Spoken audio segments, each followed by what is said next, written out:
first time that we went up to examine the roof to see the condition of it to buy the building, and I stood up there in this bright sunshine, silvery space. I was like, Mike, we could grow food up here, thinking about tomatoes pretty much in my mind. Uncommon Ground, I'm very happy to say, we're the top 2 ranked third-party certified green restaurants in the city of Chicago. But keep in mind, we haven't received any points for our organic farm on the roof because no one is doing that. We're sort of helping to forge the path on getting the point score for growing your own organically certified food. Our the first growing season that we had was really only just a few months because we finished construction at the very end of July of 2008.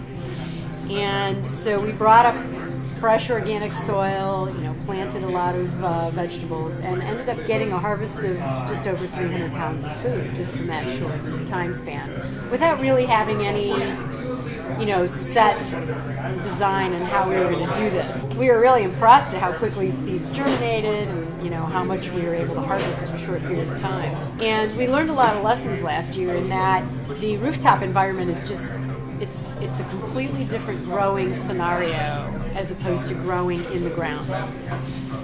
There's a lot more wind, which then creates more potential for temperature variance, especially early and late in the season, that can really affect how plants grow. And so we began to realize, which plants might, be more suited to that type of a growing space. And and then Dave really full on had to hunker down and figure out, okay, what can I do to give these plants what they need to survive and to produce and to thrive. The bulk of our growing upstairs is done through large planter boxes that we built up on the roof 3 years ago, which hold 12 inches of soil. But we also do some other growing systems, both on the roof and around the restaurant as well. And these are what they call sub-irrigated planter boxes. The main brand that we use is a brand called Earthbox. And what these are is they're planter boxes that are actually sealed on the bottom that keep a water reservoir underneath the soil of the plant. In 2 places, or in a couple of places anyhow, the soil actually sticks down into the water reservoir, which wicks moisture up into the soil body and keeps it consistently moist, consistently damp. And this is a great way to grow plants, especially for folks in the city who may not have very much or any open soil. But beyond that, it's actually very efficient in terms of moisture and mineral retention as well. And because it's sealed on the bottom, you don't need any open soil. You got a balcony, you put a earth box on the balcony. You got a rooftop, you put a couple up there. Parking lots, any of that stuff works well. The other thing that it's also good for is if you have soil that you're not sure if it's fertile or maybe contaminated, you can actually put earth boxes right on top of that, because since it's sealed on the bottom, there's no risk of contamination jumping from the soil underneath into the fresh soil that you've put inside the earth box. The trick is, because the restaurants are really busy, how to write a menu selection so that we're continuously using our rooftop product in that dish. On the one end, growing it. On the other end, what are we doing with it to highlight it on a plate and get people to understand, this is amazing because we just picked it. It's so fresh. It's at the height of its flavor profile. It's at the height of its nutritional value, and hasn't traveled for 2,000 miles. We haven't used any chemicals on it. It's healthful and delicious, and it's so good. That's why you want to grow your own. I remember earlier this spring, I walked downstairs with the very first snow peas for the chef, and he took a bite of them, and his eyes kind of bugged out. He's like, "Wow, that's a really good snow pea." And I'm like, "Thanks." And in the back of my head, it would have been really easy to think, "Oh man, I'm growing the best snow peas all over Chicago." Well, that's not actually true.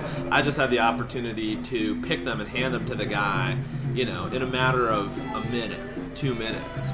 And the fact of the matter is, when you harvest something, this clock starts, and every minute that passes, the sugars break down, the starches break down. It becomes less and less the vegetable it once was, it becomes just a little bit not as crisp, a little bit not as sweet. The purple calabash is a variety of heirloom tomato that it's this odd ribbed, almost donut-shaped tomato. It's got a very thin skin, it's very, very juicy. But people who grow it oftentimes compare taking a bite out of this tomato with tasting a glass of wine in terms of its complexity. But if it's such a good tomato, why don't we see it all over the place? Well, the reason is because it's so thin-skinned, such an odd shape, so filled with juice, that it's very, very difficult to transport. And if you're a farmer, you grow a whole field of these and you throw a bunch of them in your truck and you drive into the city, well, by the time you get there, they're going to be all falling apart and mushy. And so they're a wonderful tomato, but they're a terrible crop.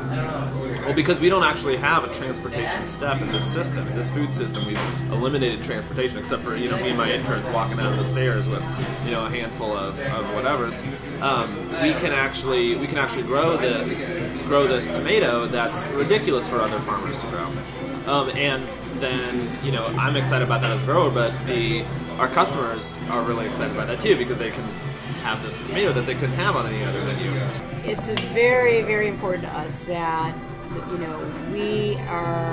we share as much of our information and experience with everyone as we possibly can, because I think that really helps spread the word about this. And we want to make sure that it's sort of an inclusive kind of space, because it really is a lovely space to spend time in. You don't really feel like you're in the heart of a very big and densely populated city.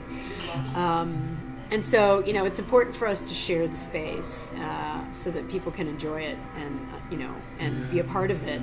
And then also many people kind of keep a running tab and, a conversation flowing throughout a season.